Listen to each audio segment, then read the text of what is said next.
Today we'll be solving two sets problem of CSES. Here the problem statement says that we are given a task to count the number of ways such that numbers from 1 to n can be divided into two sets of equal sum. For example, if n is 7, there are four solutions 1, 3, 4, 6, okay, and 2, 5, 7.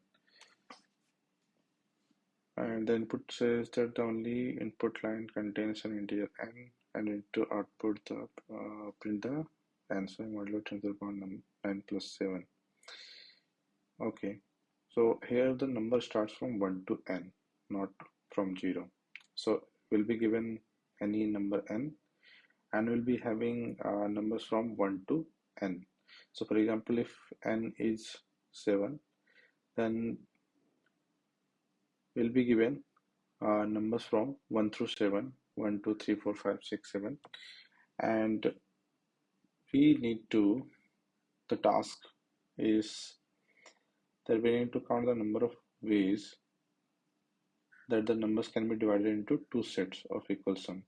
So, okay, so the first criteria for this task to proceed ahead, we need to divide the numbers into two sets, and it says that it has to be an equal sum. So this is only possible if the sum of the numbers is even, right? Because sum of n numbers for when n equals to 7, it is 7 times 8 by 2, which comes around 28. And 28 is even, so that's why it is possible to divide the or complete numbers from 1 through 7 into two parts, and each of the part will have the sum as 14, which is half of the sum, total sum. So as we can see in example, the sum for one part is 14 and another part is 14. Same goes for other ways to split the whole numbers into two segments of sum 14 and 14, right? So if we look, if we recall a very famous problem, that is coin sum in dynamic programming, it is somewhat closer to that. We can definitely solve this problem as well with coin sum, right?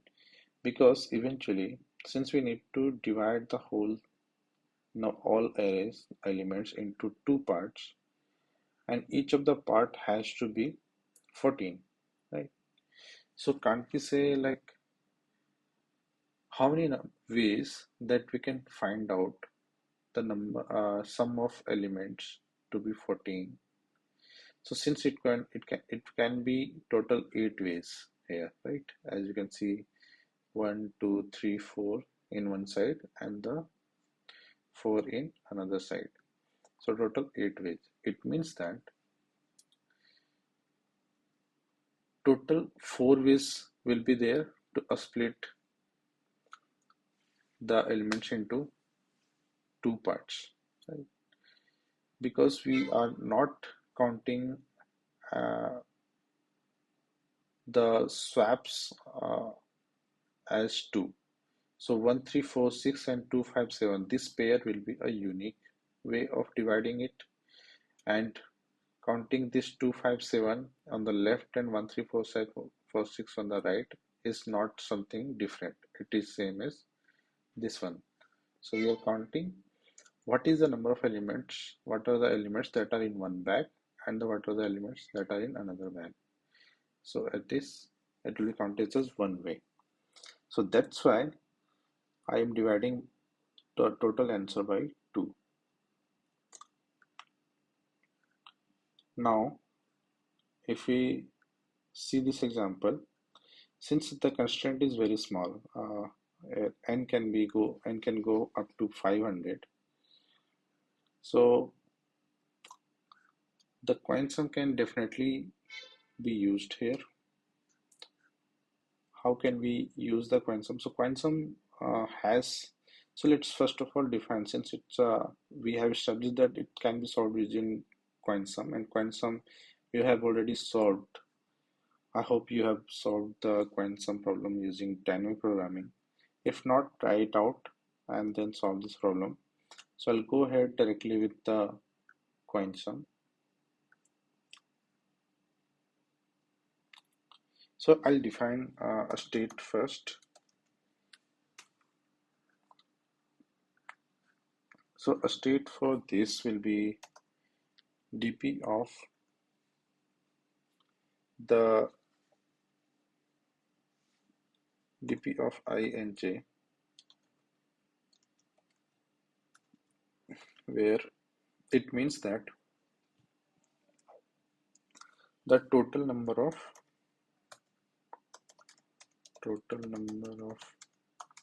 ways to get sum as I with first j elements, right? That's what it means basically. Let's move this a bit in the center. Yeah.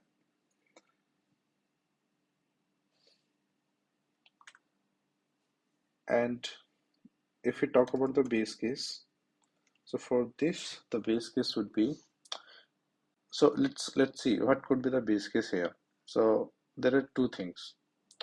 One, when our sum is 0. So if what we want to achieve is the sum at 0, and we are given all these elements, so how many number of ways that we can achieve this sum at 0? Just one, right? By picking nothing from the given array.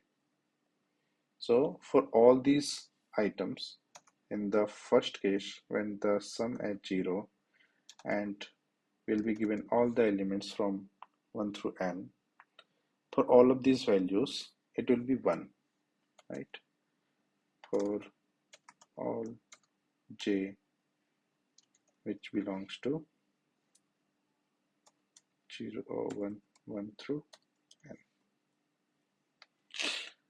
Rather, I would say 0 through n, because even the none elements are given and we want to find out the sum at 0, still there is one way. And because there is no elements, but still we can get the sum at 0. And the another case is when we have no elements and we want to find out sum. In that case, dp of all of the I in the 0th column will be 0, right? For all I which belongs to 1 to sum. So this is our base case that we have established. Then let's talk about the transition of the states. For the transition, so it is nothing but sort of a like a knapsack. Either we can add this current element, jth element, into, so let's talk about this example over here. So let's say if we have elements 1, 2, 3, 4, 5, 6, and 7. So at each element, we have one option. Either we can consider this one to get the sum, or we don't take it. So in that case, if we don't take it, then we'll see that what is the number of ways that we can achieve by considering number only from a starting to j minus 1, just one previous to the current element. That plus, if we are considering this element, then we need to find out what is the sum, what is the number of ways of finding out the sum minus this consider element, minus this element, right? So that will be the sum of all these two ways will be our answer. So basically, if we want to find out the, let's ignore this part for now, and if we want to find out the sum as, let's suppose 5, okay. In that case, if we are at 3, then negating the value 3 from 5, it gives us 2, and finding out the value as 2, there is only one way. So that will be counted as 1. And if there is 5, then how many ways that we can achieve the sum as 5 from starting from 0 through uh, element just previous to the current one, which is from with 1 and 2. So that will be 0 because 5 cannot be achieved using 1 and 2 itself. So sum of 0 and 1 will be 1. So that way the transition will happen for each of the element, for each of the sum as well. So okay, so first case is when like dp of ij is definitely can be copied from the previous previous elements, right? So it's going to be same as the number of ways of getting the sum as I from the elements just previous to that. So it will be just copied. And there will be one more case if there exists any element uh, which has, so basically we want to find out from the current one. So for that we will also add into the current element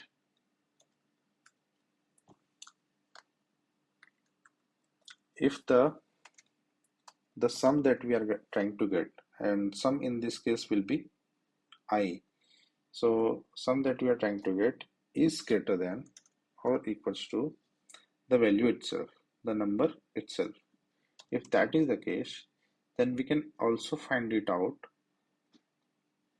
the sum for which subtracting the current sum, subtracting the current jth element from the sum that we want to find out is definitely going to be smaller, and definitely we would have got the answer for that as well. So we'll add, in that case, add dp of I minus j with the elements just previous to that. Right?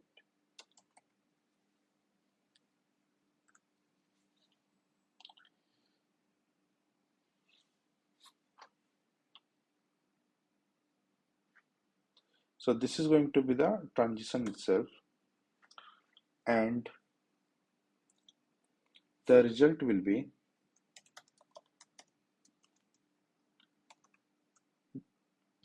getting the sum, the complete sum with the n elements. So this is going to be the result, but this will give you the total number of ways of getting the sum as 14, so which includes both the bags, right? This part and this part as well. But we only want to find out the unique ways of dividing into two parts, so it will finally divide it by 2.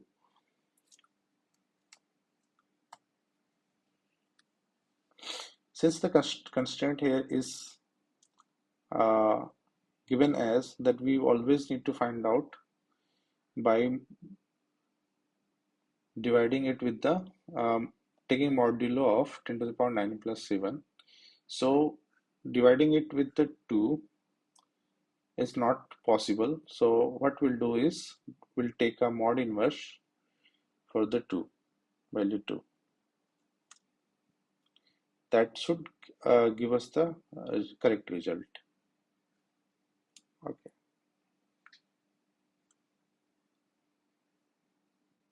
So let's take one example for a small value. Let's say we have given n equals to 3,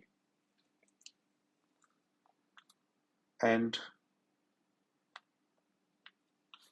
in that case, the sum that we will be trying to find out in each of the bag will be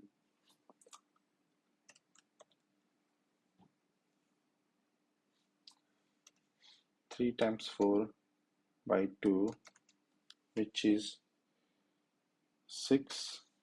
So sum should be 6, and for each of the bag, the sum should be 3. So in each of the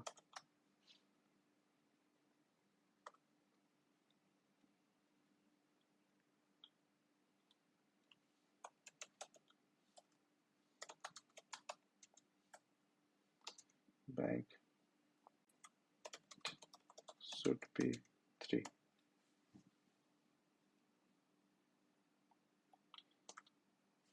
Hence, we can definitely divide.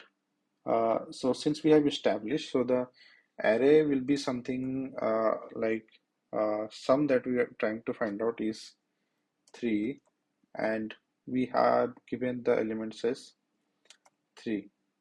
So basically, we'll create one more for storing the exact value. So 4 by 4 array will be created,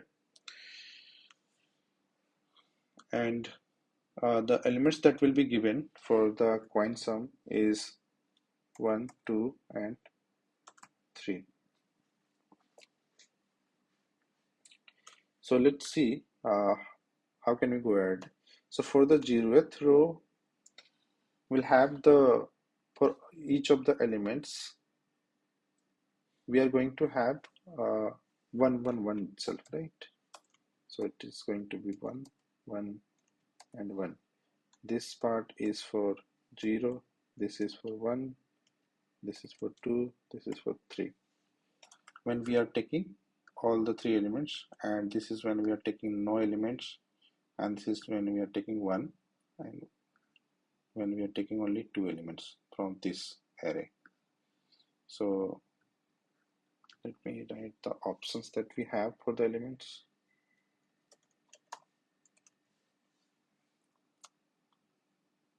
Okay. And if we talk about the, when we are trying to get the sum as 1, so this part indicates the sum that we are trying to achieve. We will go till 3. So for the first, when we are trying to get the sum is 1, since this I value is greater than, this I value is greater than equals to this j.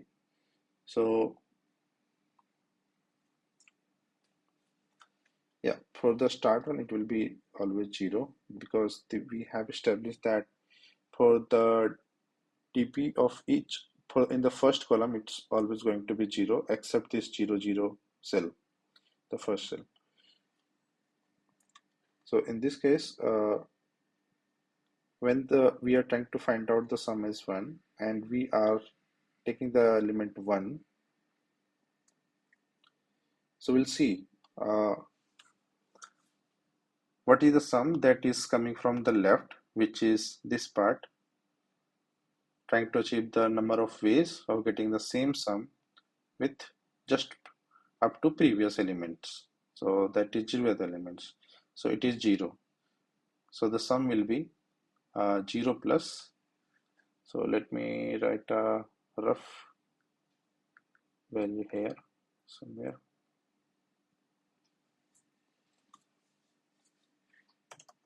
me define. So it will be 0 plus 1 minus the current j element, right? So this is, if since it is greater than or equals to j, so we are uh, subtracting the current element from the sum that we are trying to achieve. So we'll subtract 1, this 1 from 1, so it becomes 0, and just 1 previous, so it becomes this value. So the number of ways to get the sum as 0 with just previous elements, so it is 1 itself, right? So it becomes 0 plus 1 equals to 1. So we'll write a 1 here. Then we go to 2. So for this, since I is less than j, so we'll not do anything. We'll not add this part, but we can copy the part which is coming from the left, right? So it will be copied as it is. Next, if we go to sum s2, in this case, the first one will be 0 itself, but this will be 0 plus number of ways to get the sum as 1. So 2 minus 1, it becomes 1. So number of ways to get the sum is 1 with just previous elements is 0. So 0 plus 0, it's 0. Let me remove this for the confusion. Yeah. Then we have, when we are trying to achieve the number sum is 2 with value up to 2. So 0, this one, plus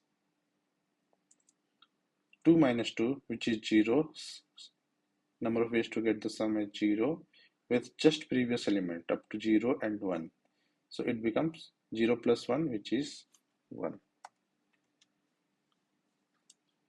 Then we have 3. Since j here has become greater than I, so it will be just copied with the previous left one. Then we go to sum as, trying to get the sum as 3. So for this, the first one will be same. Then for the second one, when we try to get the sum as 3 from up to 0 and 1 elements, so if you subtract 1 from the 3, so it becomes 2. So number of ways to get the sum 2 from up to 0 elements, it's 0. So it will remain as 0. And for the 2, trying to get the sum as value 3 from up to 0s to 2 values, it will be left 1 plus 3 minus 2, which is 1. Trying to get the sum as 1 up to from 0 to 1 element. So it is 1 itself. So I'll write 1 here. And for this value, so it will be left 1, which is this one, which is this part over here. So 1 plus 3 minus 3, which is 0. Trying to get the sum as 0 with just previous, which is this one. So 1 plus 1 becomes 2. So our answer in this case will be dp of 3 and value as 3, which is 2. Hope it is clear. If we try to code this yourself, other than that, I'll write the complete code over here. So I have code written already, so I'll just paste it over here.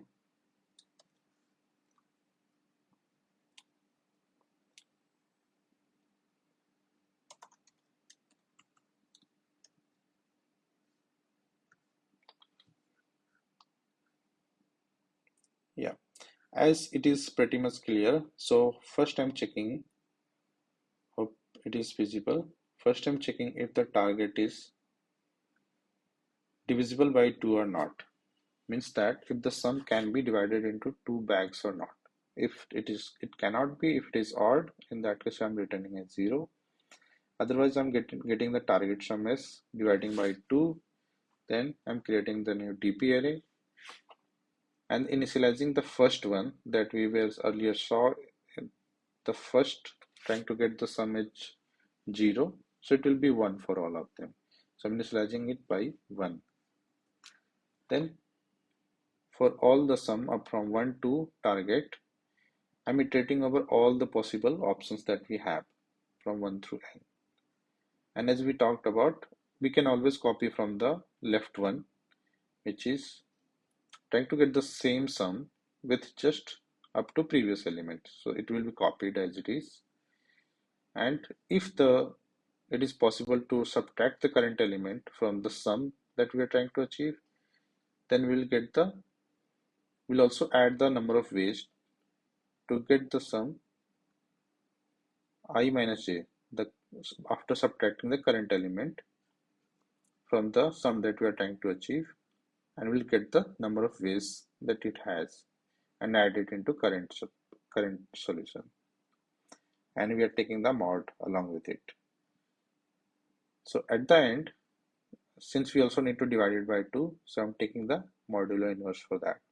So this is the code to find the modulo inverse of 2, and then I'm multiplying with that, and then I'm taking the modulo again. So this should give us the answer.